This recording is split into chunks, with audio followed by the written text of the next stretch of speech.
Alors j'ai la tâche difficile de vous présenter des choses difficiles et d'abord sur les aborigènes. Alors j'espère que un film récent qui est paru dans les salles parisiennes qui s'appelle 10 canoës, 150 lances et 3 épouses me dispenseront d'une large introduction sur les peuples d'aborigènes, sur les peuples d'Australie. Néanmoins, je vais dire quelques mots. Alors, d'abord, les aborigènes et non pas les arborigènes, ce ne sont pas des peuples qui vivent dans les arbres. Si vous vous demandez pourquoi on dit aborigène, en fait, le français aborigène est la francisation de l'anglais aborigines, qui veut dire exactement la même chose que indigène. Bon. Ce qu'on dit plutôt autochtone. Alors que indigène est plutôt un terme péjoratif qui est banni, aborigines aussi, mais il a été gardé seulement pour les peuples d'Australie, qui s'appellent les aborigènes australiens, et impérativement avec un A majuscule, puisque c'est un nom propre. Sans ça, ça veut dire les indigènes. Bon. Voilà pour une première situation linguistique.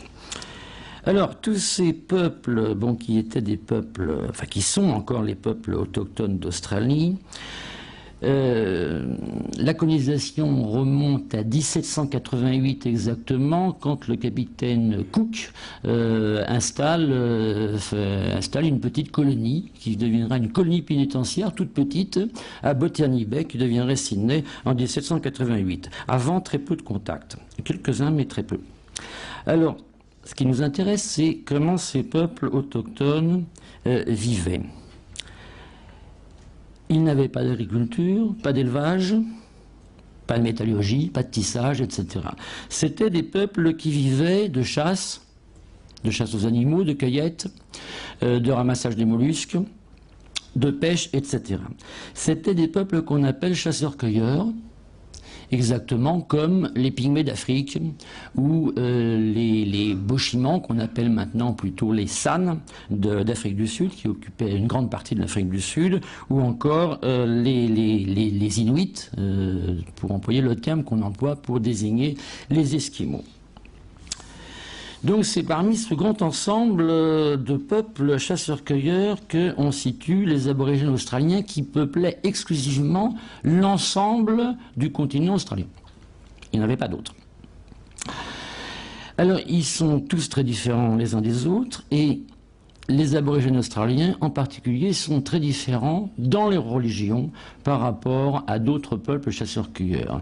Ils sont très différents des religions que nous connaissons et ils sont très différents par exemple des religions des San ou Bochimans ou par exemple des religions des Inuits ou Esquimaux, en ce sens qu'on ne peut absolument pas parler de chamanisme.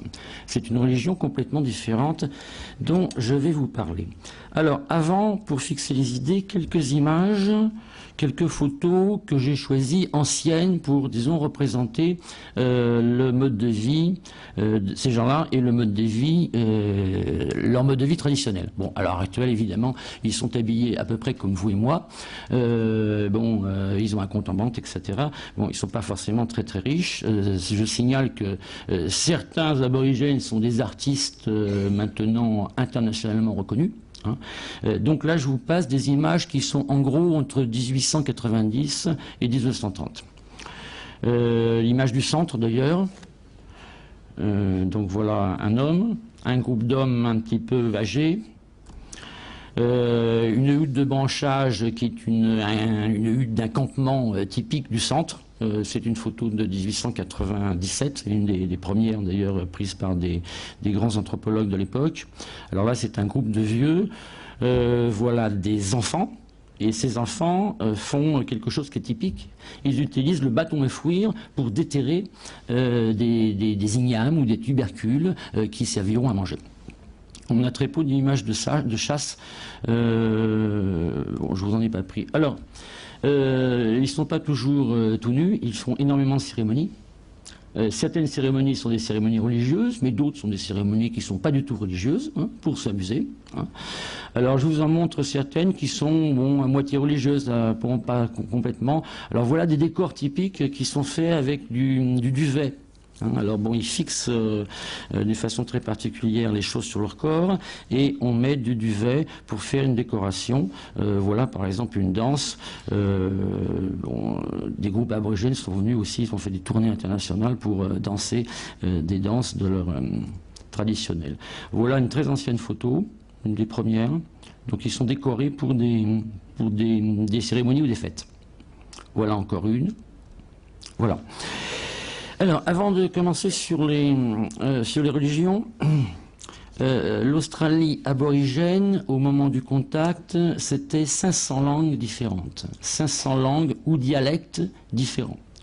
Donc une variété considérable, 500 langues, mais aussi 500 mythologies, 500 types de sociétés différentes, et à l'intérieur de la même tribu, encore d'autres différences.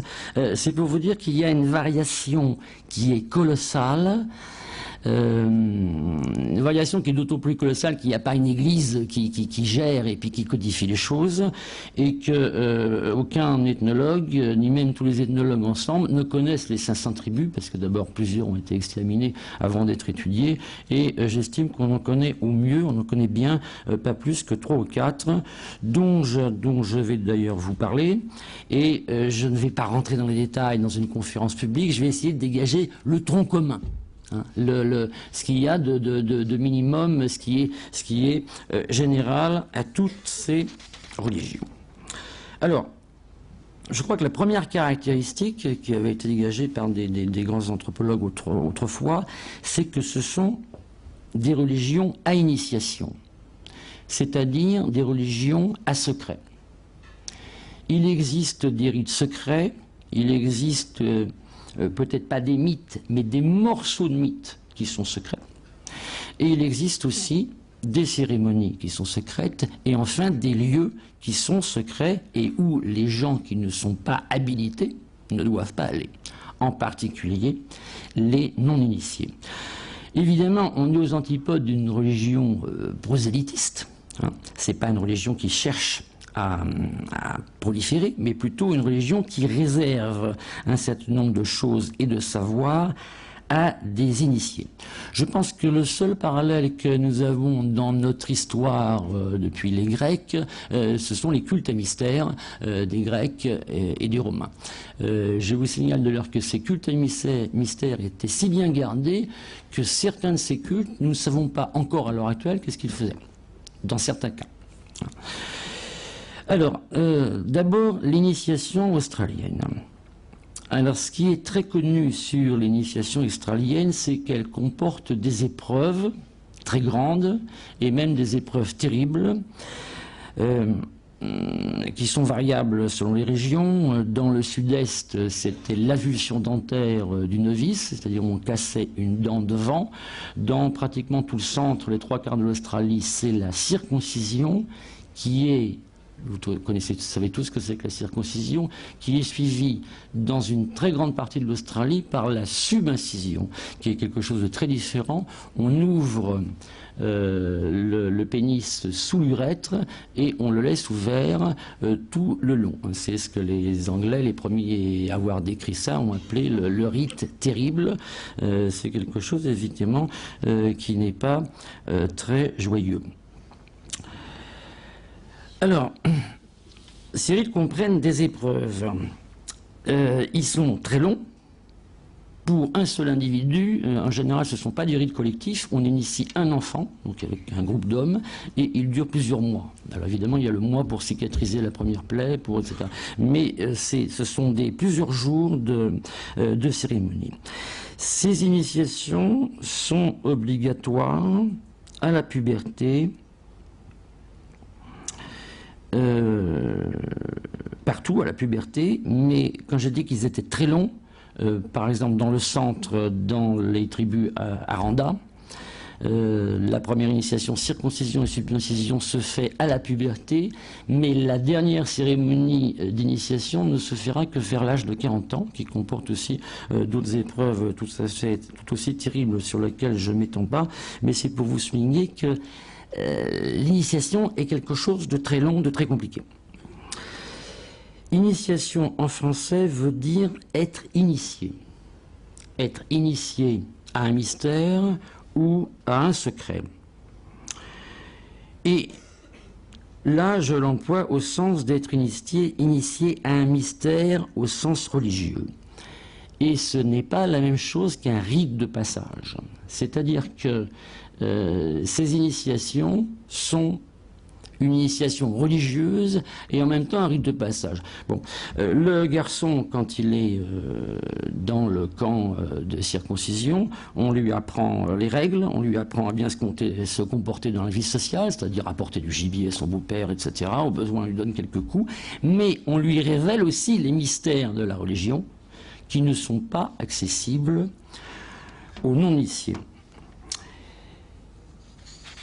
Et c'est en cela que cette initiation n'est pas seulement un rite de puberté.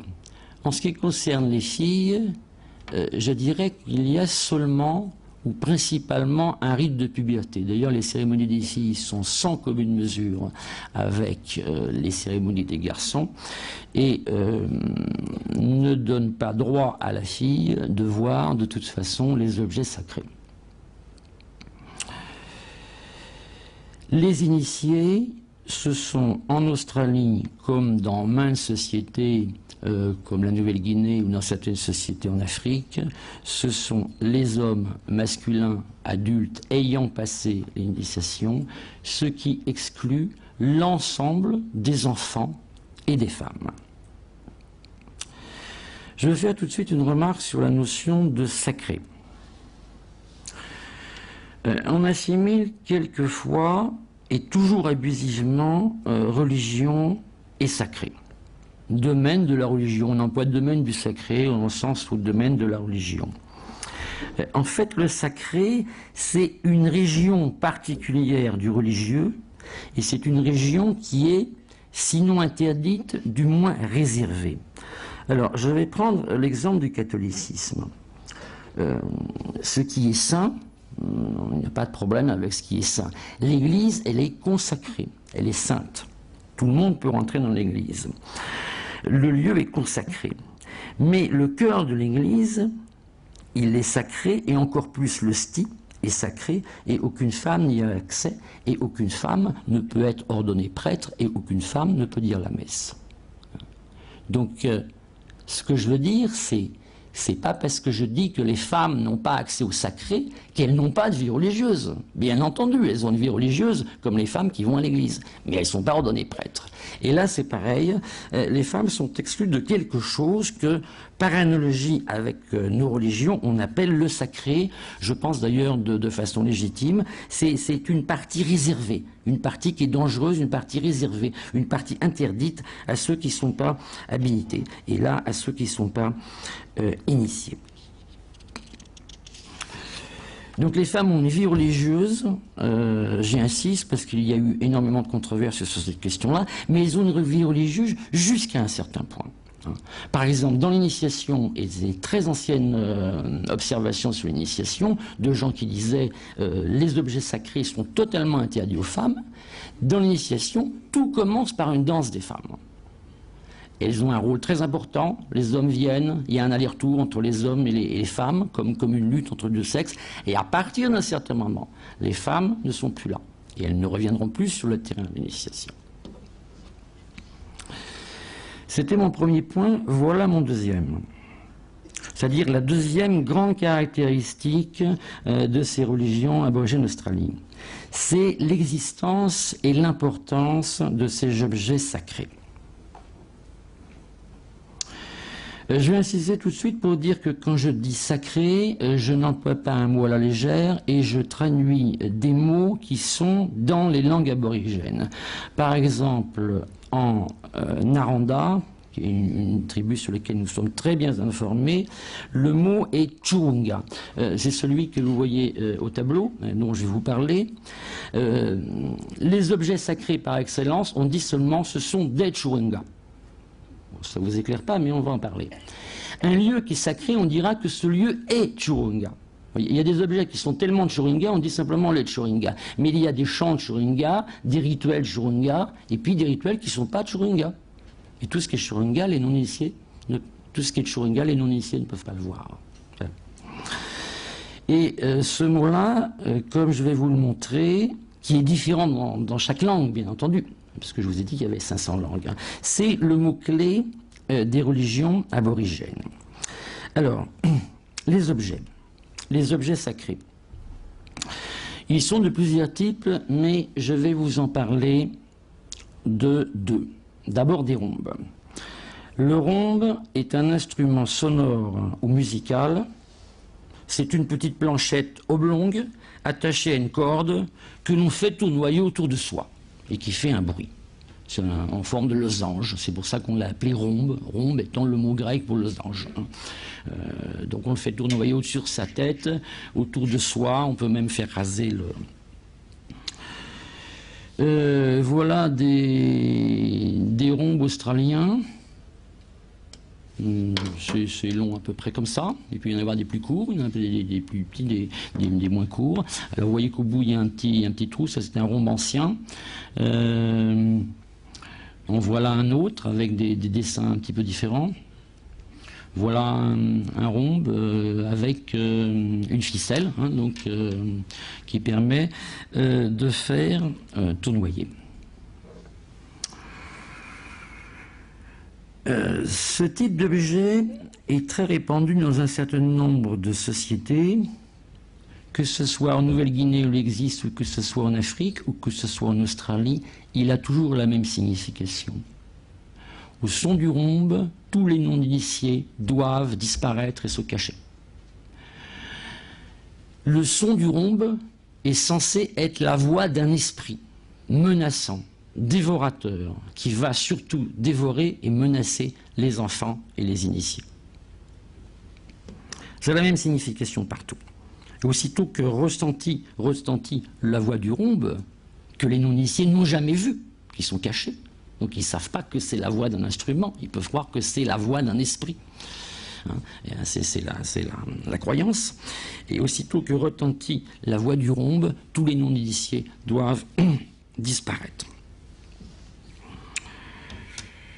En Australie, c'est une croyance qui est très répandue sous des formes ou sous une autre. La voix du rhombe, c'est la voix d'un esprit qui dévore en particulier les jeunes avant l'initiation. Il les dévore tous les hommes initiés ont été dévorés, tués, avalés, digérés par cet esprit très puissant qui les a recrachés vivants et sont ressuscités, avec quelques morts, dans le mythe. Voilà la croyance. C'est quand même une croyance un peu terrifiante. Alors, le second objet dont je vais vous parler, c'est le tshurunga. L'objet lui-même qu'on appelle tshurunga par excellence, qui est typique du centre, mais qu'on retrouve, enfin du centre, le centre c'est 3/4 de l'Australie, mais qu'on retrouve sous d'autres formes ailleurs, des formes un peu différentes. Mais je ne vais pas vous le montrer. Parce que comme ces peuples considèrent que ces choses sont le sacré du sacré et ne peuvent pas être montrées à des non-initiés, je ne vais pas vous le montrer, comme font d'ailleurs tous mes collègues, comme font d'ailleurs les musées, puisqu'on considère que ces choses ne peuvent pas être montrées aux non-initiés sans offenser les croyances de ces peuples. Alors, je ne vais pas vous le montrer conformément à l'éthique de la profession qui est maintenant établie depuis un certain temps, mais je vais quand même vous en parler pour vous donner une idée de ce que c'est. En fait, cela ressemble à un rhombe, hein, sauf que le tshurunga peut être en bois ou il peut être en pierre. En fait, ceux qui sont en pierre sont beaucoup plus sacrés, ils sont beaucoup plus primordiaux. Ça ressemble donc à un rhombe et ils sont généralement, dans la plupart des cas, ils sont ornés de motifs concentriques. Alors le motif en lui-même n'est pas sacré ni secret, hein, c'est l'ensemble, c'est le motif sur un objet. Donc je peux vous montrer un motif. genre de motif qui est assez répétitif et qui est très typique de l'Australie aborigène. Au centre, donc c'est un motif qui est sur un Churunga. On peut aussi en avoir sur les rhombes d'ailleurs. Au centre, vous avez une spirale, ce peut être des cercles concentriques.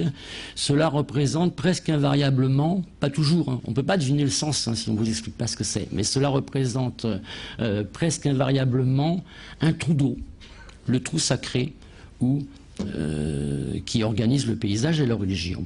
Autour, ces espèces d'accolades emboîtées, en général, ce sont des gens assis, des gens qui s'asseyent en cercle autour. Les points, sont des traces. On a aussi des signes qui représentent des empreintes de pattes d'émeu ou de pattes de kangourou. Bon, ça n'a absolument rien de spectaculaire.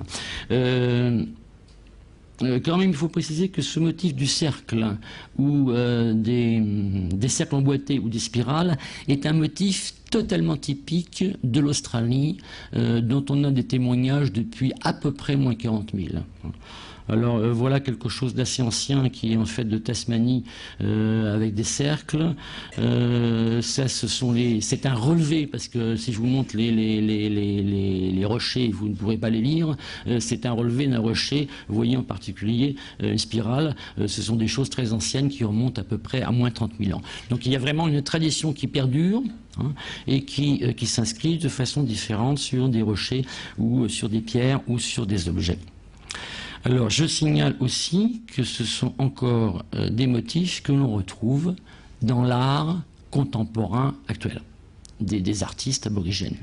Ils ont repris ces motifs-là pour faire un art, mais évidemment ce que je vous montre là n'est absolument pas ni sacré ni secret, bien qu'on reprenne le motif, et d'ailleurs le motif va couvrir l'ensemble d'une surface, ce qui était plutôt rare dans l'Australie aborigène traditionnelle.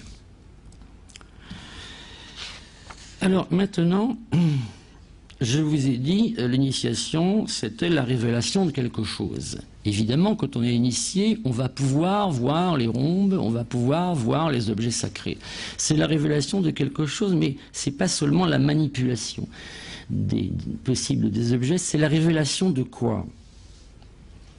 Alors, il faut imaginer le jeune garçon qui, bon, à la puberté, disons, on ne croit pas à Père Noël, mais enfin, c'est quand même un petit peu des mêmes ordres, et tout seul, environné d'hommes anciens qui sont terrifiants. Il va être coupé avec un couteau de silex, après, c'est quand même terrifiant. Donc, on sait d'ailleurs par des autobiographies anciennes que les rites étaient terrifiants pour les jeunes adolescents. Ils le sont peut-être moins maintenant.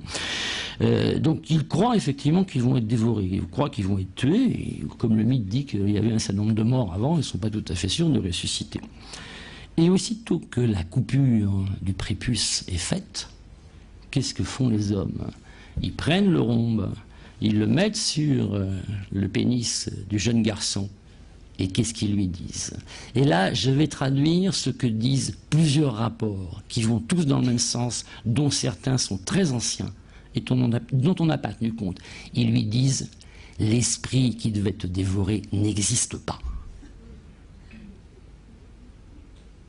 La voix qui fait peur à ta maman, à toutes les femmes et les enfants, faut pas y croire.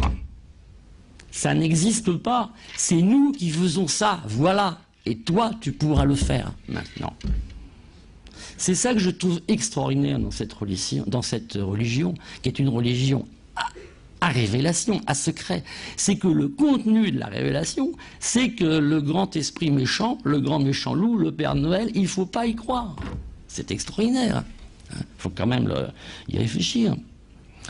Alors, je vais vous lire un de ces anciens rapports qui date de 1896, qui relate un mythe. C'est une relation qui vient d'un des 4 plus grands ethnologues de l'époque. Et ce mythe met en scène 2 personnages, l'un qui s'appelle Bayamé et l'autre qui s'appelle Daramulum. Et ces personnages, c'est ce que des anthropologues ultérieurement ont dit, ce sont les grands dieux d'Australie. Donc je vais vous parler de ce que les anthropologues ont considéré comme les grands dieux d'Australie. Bayamé et Daramulum. Alors, il y a de cela très longtemps, on envoyait les jeunes se faire initier auprès de Duramulum. Celui-ci disait qu'il les tuait, les découpait et les brûlait, puis, remodelant leurs cendres, qu'il les ressuscitait, avec toutefois une incisive en moins. Je précise que le mythe vient du sud-est, où on ne fait pas la circoncision, on casse une dent. Mais beaucoup de jeunes ne revenaient pas dans le mythe. Et Duramulum prétendait qu'ils étaient morts de quelques maladies ordinaires. Inquiet de ces pertes, Bayame, donc un autre de ces prétendus grands dieux, força un jour les initiés à lui raconter ce qui se passait effectivement au camp de Duramulum, c'est-à-dire le camp de la circoncision. Ils révélèrent, les jeunes, que les disparus étaient dévorés par Duramulum, lequel n'avait d'ailleurs aucun pouvoir de ressusciter ceux qu'il prétendait avoir tués, se contentant de leur enlever une dent. Et la morale de l'histoire, c'est quoi? Bayame tua Duramulum et mit sa voix dans les arbres. C'est pour ça que le rhombe fait un bruit. C'est parce que on a tué cet être-là, mais il est tué. Hein. Maintenant, sa voix est dans les arbres. Il prit un morceau de bois et confectionna le premier rhombe. Et il dit alors aux hommes, il leur dit quoi? Qu'ils devaient faire désormais eux-mêmes les cérémonies d'initiation, mais qu'il convenait de laisser les femmes et les non-initiés croire à la vieille histoire de Duramulum. Voilà le contenu de la révélation initiatique. J'insiste pas pour vous expliquer que les anthropologues qui ont interprété ces figures mythiques comme des grands dieux ont commis une méprise complète. Ces gens-là n'existent pas. C'est ce qu'on nous dit. Alors, maintenant, le point suivant, c'est, je vais vous dire, il y a néanmoins des croyances religieuses. Il y a même des croyances très fortes. Par exemple, si les femmes font des enfants, c'est pas du tout ce que vous croyez, parce que les hommes ont des rapports avec les femmes. C'est constant dans toute l'Australie. Si les femmes ont des enfants, c'est parce que du côté des lieux sacrés, des lieux de Churringa, virevoltent comme de l'air subtil ou comme des esprits ou bien nagent dans l'eau. Dans le film dont je parlais, c'était Little Fish, c'était un petit poisson qui rentrait dans l'utérus de la femme. C'est pas du tout les hommes qui font les enfants. Ça vient de Churringa, du lieu de Churringa, et ça rentre dans la femme, et c'est à cause de ça que la vie se reproduit. Et c'est à cause de ça qu'il y a des kangourous dans la plaine pour les tuer. Et c'est à cause de ça qu'il y a des ignames que vous pouvez manger. Tout ça, ça vient des sites de Churringa, ça vient des objets de Churringa. Vous voyez que ces objets, ces sites, ils ont une efficacité en eux-mêmes. Ils ont une puissance en eux-mêmes. En fait, tout vient, je vais dire, des Churringa, des objets ou des sites. Tout vient de choses de Churringa. Sinon, il n'y aurait pas de vie. Le monde ne continuerait pas à vivre. Sinon, le monde ne se reproduirait pas. Ça, c'est la doctrine fondamentale de l'Australie. Tout vient de ces choses sacrées. J'aime mieux dire Churringa, puisque vous voyez qu'on est loin du sacré tel qu'on pense. Et ce dogme-là n'est nullement ésotérique. Ce n'est pas un dogme seulement pour les initiés. Tout le monde le sait, tout le monde le dit. Ça, c'est le premier point du dogme, mais il a un second point. C'est que tout ce qui est Churringa vient d'une époque, d'un temps révolu, un temps primordial, un temps mythique, un temps original, qui porte un nom similaire d'ailleurs. Alors là où on dit Churringa, le nom c'est Al-Chira, c'est la même racine, c'est Chur. Chez d'autres peuples, le temps, quand j'ai dit il y a un objet sacré que je traduis par Churringa, par exemple dans d'autres peuples c'est Wangar, et les objets sont Wangar, et le temps aussi il est Wangar. Alors tout ce qui est sacré ça a été légué par des gens, des êtres mythiques qui existaient dans ce temps-là. Des êtres mythiques extraordinaires qui étaient surpuissants, puisque même s'ils ne venaient pas au monde avec des Churringa, des choses sacrées, ils en prenaient un sous leur bras et puis ils faisaient un Churringa. Ou bien ils prenaient un Churringa et ils le multipliaient comme le Christ multipliait des pains. Mais tous ces gens-là, ces êtres qui étaient mythiques, ont disparu à la fin du mythe, à la fin des cycles mythologiques. Et sur ce point, il n'y a absolument aucun doute. C'est-à-dire que le mythe se termine toujours en disant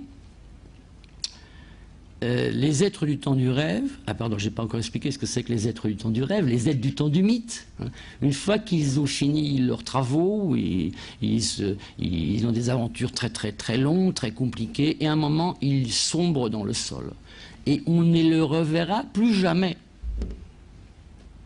Ça se termine toujours pareil. Ils sombrent dans le sol. Et on ne le reverra plus jamais. Certains montent au ciel, mais la plupart, enfin c'est tout à fait exceptionnel. On ne les reverra plus jamais. Mais ce que l'on verra, c'est ce qu'ils ont laissé. C'est-à-dire là où ils se sont enfoncés, par exemple leur cuisse, ou une autre partie d'eux-mêmes s'est transformée en chouringa, ou en pierre sacrée. Et puis ils ont laissé des pierres sacrées partout. Ils ont laissé des objets sacrés. Donc ces êtres-là ont disparu, mais leurs œuvres n'ont pas disparu. Ils ont légué ce qu'il fallait pour que le monde tourne, comme maintenant pour que les femmes aient des enfants, pour qu'il y ait des petits kangourous, etc., etc.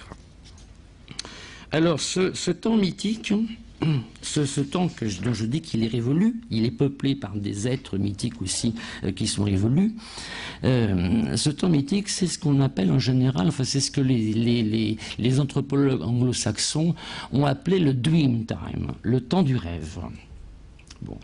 Ce qu'il faut l'expliquer, c'est que par le rêve, vous pouvez revoir des épisodes mythiques anciens. Donc on l'appelle le temps du rêve. Mais c'est le temps où ces êtres-là ont formé le monde qui est à l'heure actuelle. Tout vient de ces êtres mythiques. Le paysage, par exemple, c'est parce qu'un de ces êtres mythiques a passé là, il était fatigué, il a laissé une trace dans le sol, ou bien il a poursuivi un alligator, et donc c'est le cours de la rivière. Les coutumes, les lois ont été données par ces êtres du temps du rêve.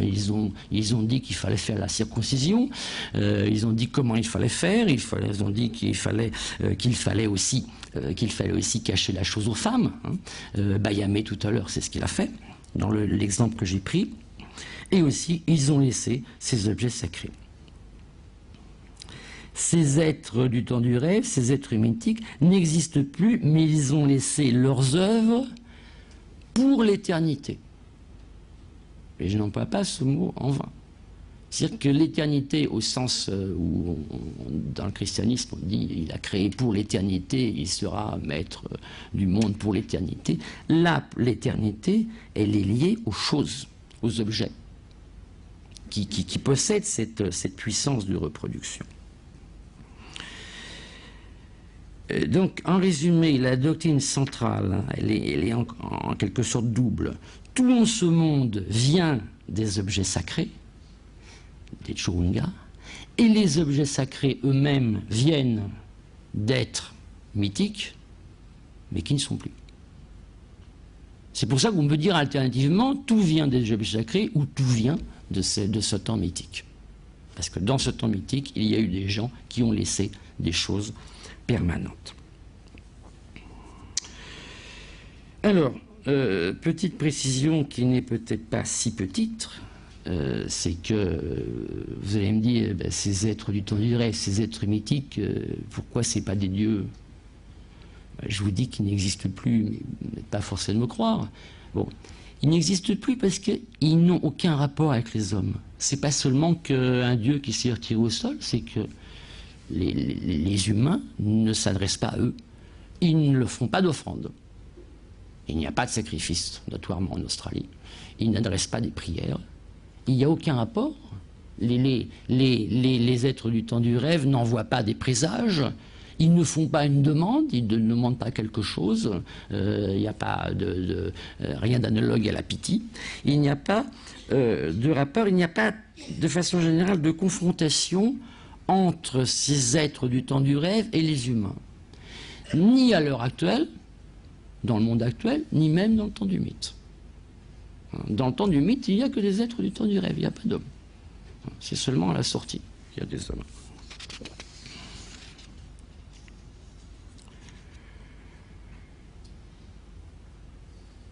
Alors, en ce qui concerne le rêve, j'insiste sur le fait que le rêve, dans cette affaire, c'est le moyen de la connaissance. Dans les religions, un certain nombre de religions que vous connaissez, le moyen de la connaissance, c'est un prophète ou la révélation ou même Dieu qui intervient. Mais ici, le rêve n'établit pas une communication. Il est connaissance d'un phénomène passé. Mais il n'établit pas une connaissance, il n'y a pas de dialogue entre, disons, le mythe, les gens du mythe et les gens actuels. C'est-à-dire, il n'y a pas de communication, il n'y a pas d'adresse, disons, entre les hommes et les gens du temps du rêve. Alors, je vais, pour essayer de vous faire comprendre peut-être mieux, je ne dis pas que c'est simple, j'ai préparé une petite comparaison avec une religion classique comme celle des Grecs, sous les grands aspects de la religion, c'est-à-dire à la fois rituel et mythologie. Chez les Grecs, il existe un temps mythique pendant lequel les hommes n'existaient pas encore. Mais les dieux existaient déjà. Les dieux existaient avant les hommes.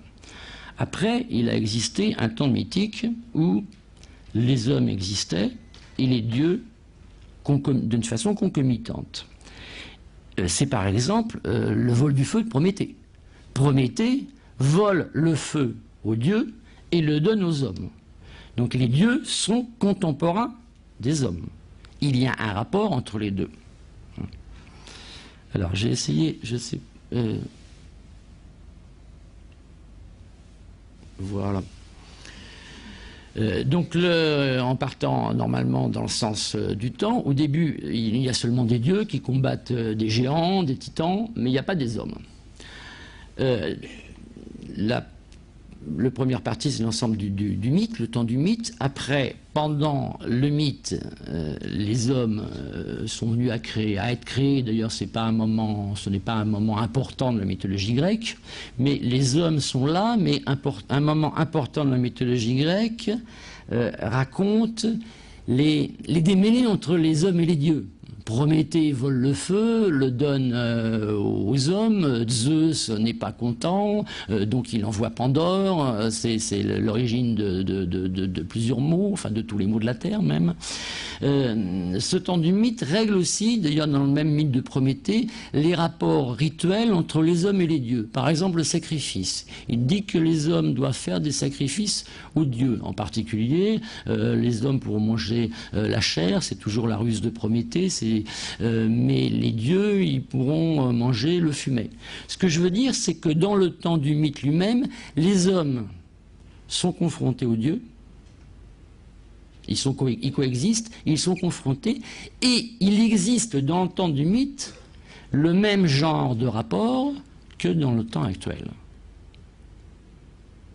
Les dieux se mettent en colère après les hommes, ils leur demandent quelque chose, ils les punissent. Les hommes font des offrandes, des sacrifices. À partir du moment où il y a des hommes, il y a un rapport entre les dieux et les hommes, et ce rapport créé dans le mythe se continue à l'heure actuelle. Il y a une continuité complète. Bon. La seule chose qui est en commun entre ces trois temps, la seule chose qui est en commun, c'est qu'il y a les dieux partout. Ce sont les dieux qui font l'unité du monde. Ils sont là avant que le monde soit mis en forme. Ils sont là avant que les lois soient édictées. Ce sont les dieux qui font tout et c'est eux qui font que le monde fonctionne aussi. Bon. Si je prends le cas australien, donc j'ai fait un schéma analogue à celui pour les Grecs. Dans le temps du mythe, il n'y a pas d'hommes. Il n'y a pas des êtres du temps du rêve et des hommes. Il y a des êtres du temps du rêve différents. Il y a des êtres du temps du rêve qui sont kangourous, d'autres qui sont goannas, d'autres qui sont émeux, d'autres qui sont fourmis, etc. Donc il y a seulement des êtres du temps du rêve. Et je le redis encore, à la fin des temps mythiques, tous les êtres du temps du rêve disparaissent.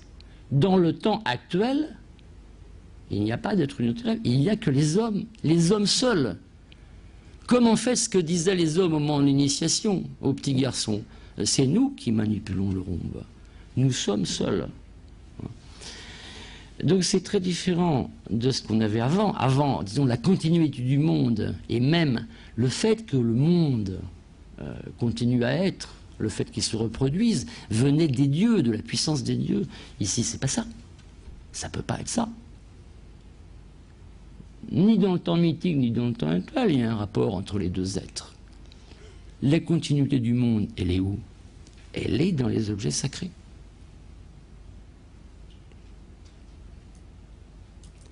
Les êtres du temps du rêve, leur corps se transforme en objets sacrés.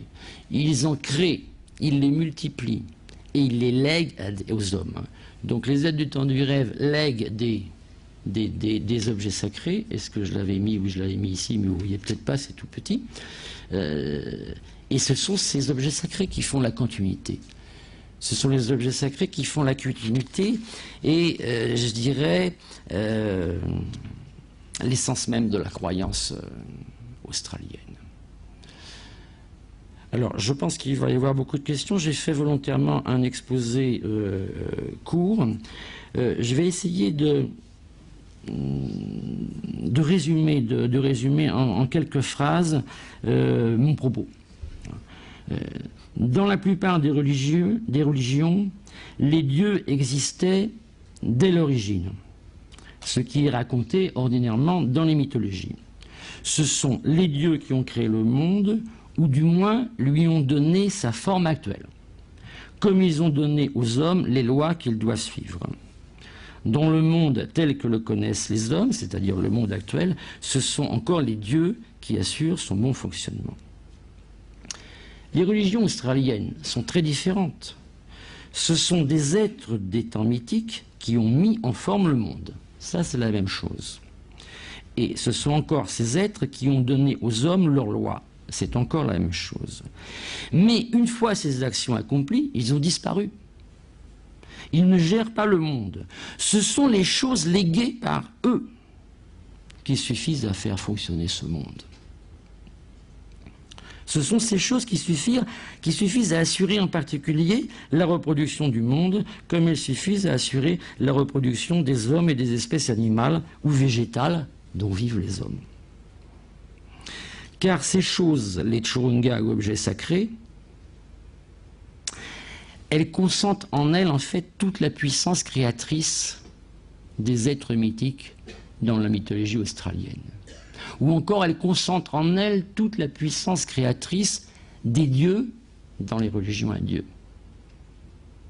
Ce que je veux dire, c'est que ce qu'on a ailleurs au niveau des dieux, ici on l'a au niveau de quelque chose, on l'a au niveau des choses.